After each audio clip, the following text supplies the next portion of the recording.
Okay, we are back with Brian Kellar. Okay, we are back with Brian Kellar. Hang on. Okay, we are back with Brian Kellar, author of the book Dictator-in-Chief, radio host of the BK Network. Okay, Brian, I want to ask you about Trey Gowdy. He's taken up the Benghazi and IRS hearing probes, and we've seen the thing with ISA that has gone on between him. This thing ended up going nowhere. We find out that Cummings is involved somehow, and I want to ask you if you think you will actually see any progress as a radio producer from the people you talk to. Just tell us what you think. Well, I think first off, Daryl Lysa is a joke. Okay, he's called up for Lerner, because she did what she did about the IRS scandal. He's selling her contempt. That's gone nowhere. He's a joke. Yeah, I thought it. Yeah. I feel the same way. Good. But I believe Trey Gowdy. I want to say something. First, I'm saying this publicly. I believe in Trey Gowdy. I've heard a lot of stuff that he's talked about. Jesus, what the hell happened? What the fuck?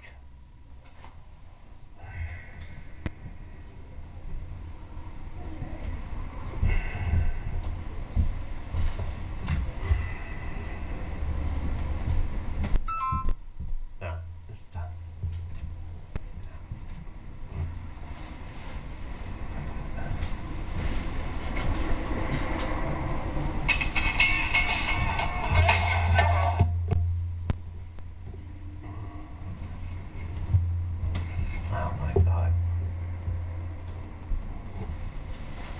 Wow, this guy. I'm gonna call him.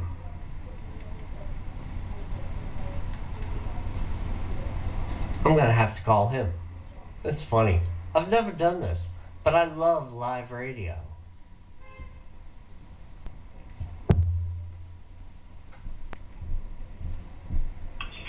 Yeah, I got a lot of bars on my phone. I don't know what's going on.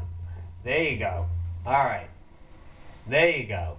Anyway, go on about Trey Gowdy. Go ahead. Go on that. Okay, I believe with Trey Gowdy on the case. He means what he says. He says what he means. I believe he's going to kick ass, take names, and hopefully someone's going to wind up in jail. I believe in Trey Gowdy. I think he'll do it. Still, life is a joke. He's just experiences. That's it. Did you ever go to the Operation American Spring? Did you cover that? Do you know anything about that? I covered it a little bit with Nick Larson, and I know that's an event. They went to Washington, D.C., basically demanding for Obama's impeachment, and along with others. I'm not exactly sure the head count right now, but last I heard, I think it was close to 9,000. And it's not just a weekend event. They're planning on staying there until they get their way, which they ought to. Well, the only thing is, I like to suggest people that they send supplies out to them, to the people that are operations. Well, here's the thing. I don't think we ought to use the term million man thing anymore. If we're gonna have, you got your kids screaming at you. Wow, this is an amazing interview. Sorry, I got a house full of kids here. You got a house full of kids. I'm sure you do. Well, here's the thing I want to talk to you. Why don't we talk about the BK Factor, your radio show, and your kids? Because I know you do this one show in particular that is an annual 12-hour talk for autism that raises awareness and funds for Autism Speaks, and your oldest son obviously is diagnosed with autism spectrum disorder, and that was diagnosed in 2006, and I want to talk to you about this 12-hour show you do. Go ahead, man. 12 hours? Come on, man. Yeah, 12-hour live radio show I do with Nick Larson. Talk for Autism is what we call it, correct? The Autism Speaks thing shouldn't be in there. kind of dumped Autism Speaks because they found it too political. So last time we did it, which is this past April, we did it for the National Autism Association. Wow. There was $375 for them. And we had some good people on there. We had the president of National Autism Association on.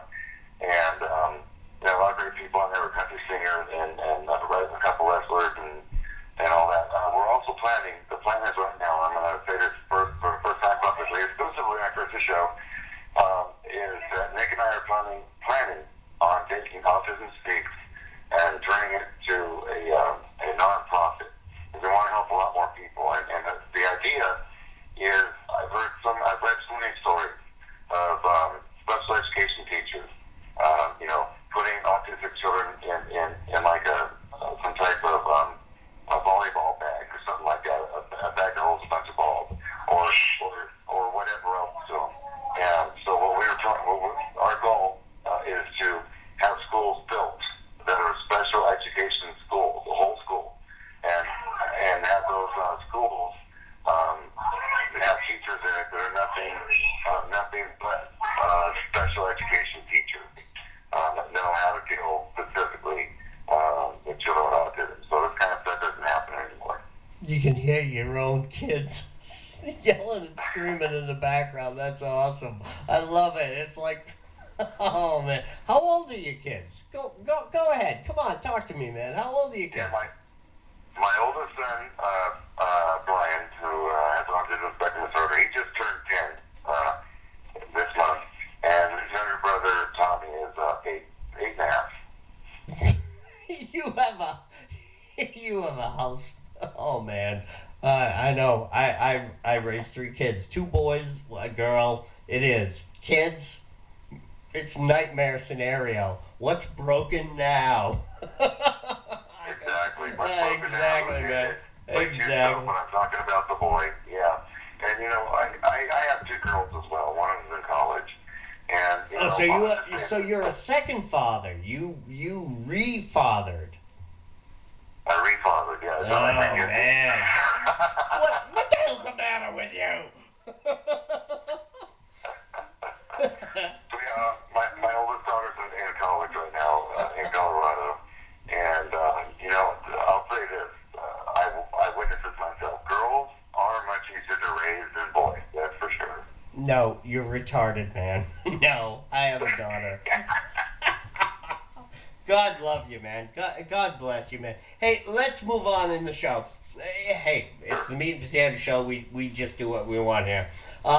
Listen, I've been doing a lot of research and writing into CPS, and I've wondered if you have any San Diego nightmare horror stories you want to tell us about locally or even statewide that have captured the public attention. We have a lot of cases going on here in Massachusetts. We've 134 children here in Massachusetts are unaccountable by CPS, and I was just wondering if you have any stories you want to tell us about that. Well, I'll tell you, Chris, I don't have any CPS stories, but I do have a similar one. Now, we used to live in the city proper, San Diego. We had to move, and I'll tell you why. We used to live in an apartment complex. The guy lived downstairs. First off, he didn't like us. First off, he didn't like us in the first place because he didn't like straight people. But you know, that's fine, whatever. But also with autism, people with autism, they don't have control. Like all these, their volume, like all volume control, and they don't have control of a lot of things. So you know, and then you couple that with his brother, they were, you know, boys will be boys. And they're playing like boys do. And he always call the police on it. Every day he call the police.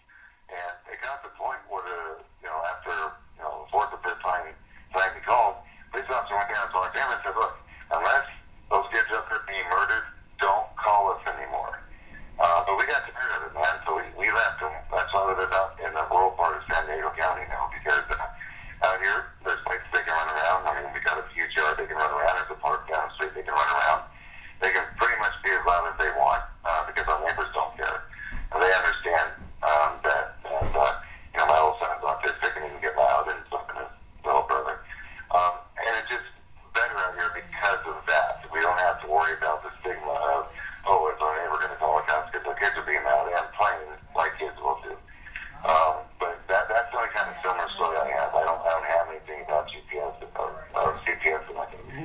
fine, actually but know that. that interesting piece that you just said right there is that the intolerance of just another individual. That's an unbelievable story. That somebody would say that, and even if you explain to that person, look, my child is this, I'm sorry, and why would you have to say that? I'm just saying, you would present yourself as a gentleman to that other person and explain to them, and then you somehow. Oh, Well, Brian. that's just it, Chris. Brian, do you understand where I'm going here? I'm a little upset that you had to tell that Well, story. That you I had to do. say that to that person, that you had to Well, do that. this is what I'm telling you is that we didn't physically talk to people about this. What we did is I wrote a letter explaining my oldest son's condition. I put that letter on everybody's door, and he had my phone number. And I said, you know what, here's my phone number. If you have any questions, please come to me and ask me, or come to my wife and ask her. And one person did because they didn't know what autism was. They didn't care if the kids were loud, but they didn't know what autism was. So we explained to them, okay, and then they were fine with it. And this person that came to us was like an 80-year-old woman, and she was fine with it. And the downstairs neighbor also got that note, a copy of that note, and he just obviously didn't care. And yeah, it put us out to do this and all, but with me, it's like, well, let's just get out of here, so we don't have to worry about this stuff. Then they're not going to ask him to move because of this, so we'll move. And actually, it turned out to be much better to move out here. It's been much better to move out here because it's wide open space. There's this cleaner here. It's up on a mountain, and we all love it. Okay, well, at least you were able to find your place and get out there. But you know what, Brian? The thing with me is because I live in. It's different. I'm sure it's different out where you are demographically and geographically. But here in the far northeast, we're crowded here. So we see all sorts of groups of people, all different types of people. And if I encountered somebody or a family or anybody with a special needs child, I wouldn't be like, oh, I have to complain. The story you just said, it's like, oh, somebody's complaining. I would just understand that. That's just me. I would just understand that. Oh, man. We're supposed to live in this coexistent world now that we live in. Yet you keep running into this type of stuff. I don't know. Brian. And the funny thing is, Chris, I gotta say this, and I hope I don't offend anybody by this, but it's the way I think. I pull no punches. I never do. All I do is on my mind, and that's what gets me in trouble sometimes. However, well, that's why you're on my show. That's why you're on my show. The guy who lived downstairs from us when we were in that apartment complex, yes, he was gay. I don't care that he was gay, but here's the thing: the homosexuals want tolerance. They want us to understand them. Yet, when the situation's reversed, they don't want to understand the situation that we have going on. And that is hypocritical. And that is the kind of stuff that is going rampant in this country.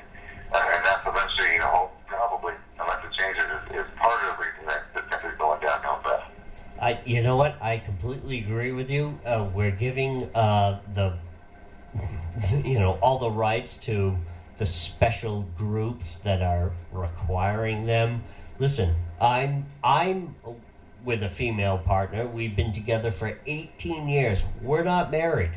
We have 3 children. We've paid our taxes and built homes and lives, but we're not sanctioned under marriage. We still are discriminated against because we have to file separate taxes, file separate health insurance, file everything else separately, because we're not technically married, even though we've been together 18 years, but yet, this other group that you and I agree who they are, they get all the rights. And they get the legislation. They get to file. What about us? What about the other side? Exactly, Chris. That's exactly what I'm saying. And, anytime you decide to get married, I am an ordained clergy. I can marry you. Thank you, Brian. Brian, hey, look, thank you so much. The book is Dictator in Chief. Brian Kellar. Brian, tell us about your show. Give us your websites, your information. Tell us about your show. Okay, I have a few shows, so I'll give you the main one. The main one's called The BK Factor. That airs on Revolution Radio, and the website link for that is www.freedomslips.com. When you get on that site, in the chat, on the chat page, you want to be on Studio B, as in BK. I basically talk about the news of the day. I talk about current events, and of course, I always have my opinions, all of it. And you know, Chris, I've been encouraging liberals to call in. I've been encouraging people with totally opposite opinions as mine to He call in. wants a And I guess fight. they're too afraid to. And no one has. And I guess they're too afraid to. So, you know, whatever. The BK Factor, it airs on Monday through Friday from 9 to 11 a.m. Pacific time. This would be, noon to 2 Eastern time. And this summer, it's only going to be on 2 days a week. But for right now, it's on 5 days a week, Monday through Friday. You know, and I want to tell you something about Freedom Slips on Revolution Radio. They have a lot of good shows on there. They have a lot of good programming on there. And because I have to adjust my schedule for summertime and things like that, because I have young kids and I can't really broadcast when they're home and away. You know, Revolution Radio's worked with me. And the thing is, too, I knew a guy named Ed Opperman. I know a guy named Ed Opperman. He's on Revolution Radio. Well, usually when people want to be on that site, they go to Revolution Radio and beg and beg and beg to have a show. But Revolution Radio came to me. And I don't like the 2 mile horn. I'm not that kind of guy. But I was kind of proud because, you know, Ed Opperman said, hey, there's this guy, he does this great show. You know, you ought to give him a chance, all this stuff. And they came to me and they said, when can you be on? And I said, next week? Good, you got it. And so I've been doing good. I've been doing good. I think at any given point I got 12,000 plus listeners on there. And, you know, if you're into this stuff, if you're in, even whatever's going on around the world today, it's not always politics. I get a little bit of religion and all that. And I do always encourage people to call in. Another show I do, like I said, we next earlier is Talk for Autism. That's an annual show. And I have another one on Neuron.net, basically called BK 2100 because it comes on at 2100, not 9 p.m. Pacific time. And I have that. And here's the difference. See, the morning show, the one on Revolution Radio, in a way, I mean, if I get my point across, I do say my opinions, but I kind of mind my P's and Q's. The nighttime show, there's no holds barred. The nighttime show is no holds barred. I will say what I want to say. And the reason being, Chris, is because of this. In the morning show on Revolution Radio, although my show does not go on the FM like some other shows do, FM radio, we're still regulated a little bit by the FCC.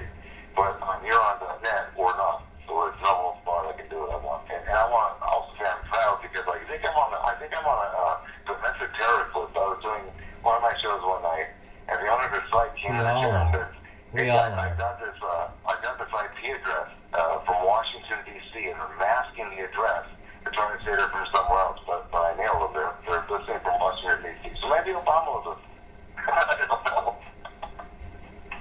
That's absolutely amazing. That has got to be the most informational piece ever on my show. That is incredible. That's okay, Brian. That's okay, Brian. I'd like to get the word out there. That's all it is. Ladies and gentlemen, the Meat and Potato Show, conservative talk, awesome rock. Brian Kellar, author of the book, Dictator in Chief. Thank you, Brian, for being on the show. Dude, you are coming back on. Thank you so much. I appreciate it, Chris. And by the way, that book is available on Amazon.com. That's it, Amazon.com. Order it. Thank you.